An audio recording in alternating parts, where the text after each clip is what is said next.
ప్రవీణ్ పగడాల గారు నిజంగా చెప్పాలంటే వారు గొప్ప వ్యక్తిత్వం ఉన్నటువంటి వ్యక్తి. వారి గురించి నాకు తెలిసిన, నేను తెలుసుకున్న విషయాలను బట్టి చాలా గొప్ప వ్యక్తిత్వం విషయం.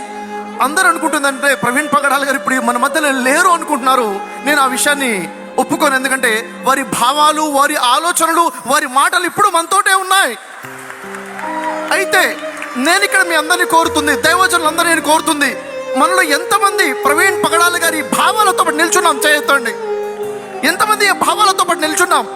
ఏదో వచ్చామా, చూసామా, పోయామని కాకుండా వారి భావాలతో పాటు, వారి ఆశయాలతో పాటు, దేవుడిచ్చిన ప్రేమతో పాటు దైవజనులుగా మనం నిల్చోవాలి.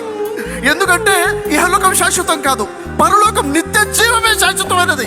కాబట్టి దానికోసం మనం ప్రజల్ని ఈరోజు సమాజంలో చూసుకుంటే మానవత్వం మంట కలిసిపోయింది. మానవత్వం లేకుండా పోయింది. సోదరులారా, ఈరోజు మన సమాజాన్ని మనం కాపాడుకోవాలి.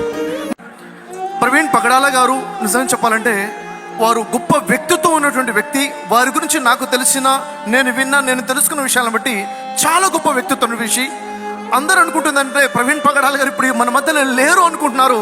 నేను ఆ విషయాన్ని ఒప్పుకోను. ఎందుకంటే వారి భావాలు, వారి ఆలోచనలు, వారి మాటలు ఇప్పుడు మనతోటే ఉన్నాయి. అయితే నేను ఇక్కడ మీ అందరినీ కోరుతుంది, దైవజనులందరూ నేను కోరుతుంది, మనలో ఎంతమంది ప్రవీణ్ పగడాల గారి భావాలతో పాటు నిల్చున్నాం? చేయొద్దండి. ఎంతమంది ఈ భావాలతో పాటు నిల్చున్నాం? ఏదో వచ్చామా, చూసామా, పోయామని కాకుండా వారి భావాలతో పాటు, వారి ఆశయాలతో పాటు, దేవుడిచ్చిన ప్రేమతో పాటు దైవజనులుగా మనం నిల్చోవాలి.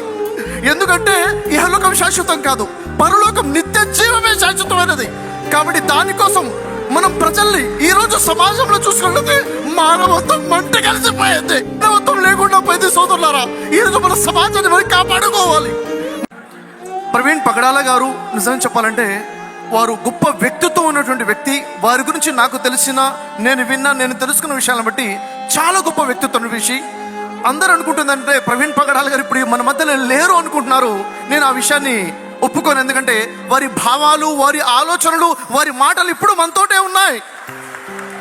అయితే నేను ఇక్కడ మీ అందరినీ కోరుతుంది, దైవజనులందరూ నేను కోరుతుంది, మనలో ఎంతమంది ప్రవీణ్ పగడాల గారి భావాలతో పాటు నిల్చున్నాం? చేయొద్దండి. ఎంతమంది ఈ భావాలతో పాటు నిల్చున్నాం?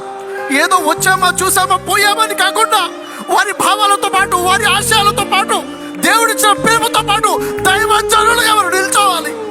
ఎందుకంటే ఇహలోకం శాశ్వతం కాదు, పరలోకం నిత్య జీవమే శాశ్వతమైనది. కాబట్టి దానికోసం మనం ప్రజల్ని ఈరోజు సమాజంలో చూసుకుంటే మానవత్వం మంట కలిసిపోయింది. మానవత్వం లేకుండా పోయింది. సోదరులారా, ఈరోజు మన సమాజాన్ని మనం కాపాడుకోవాలి.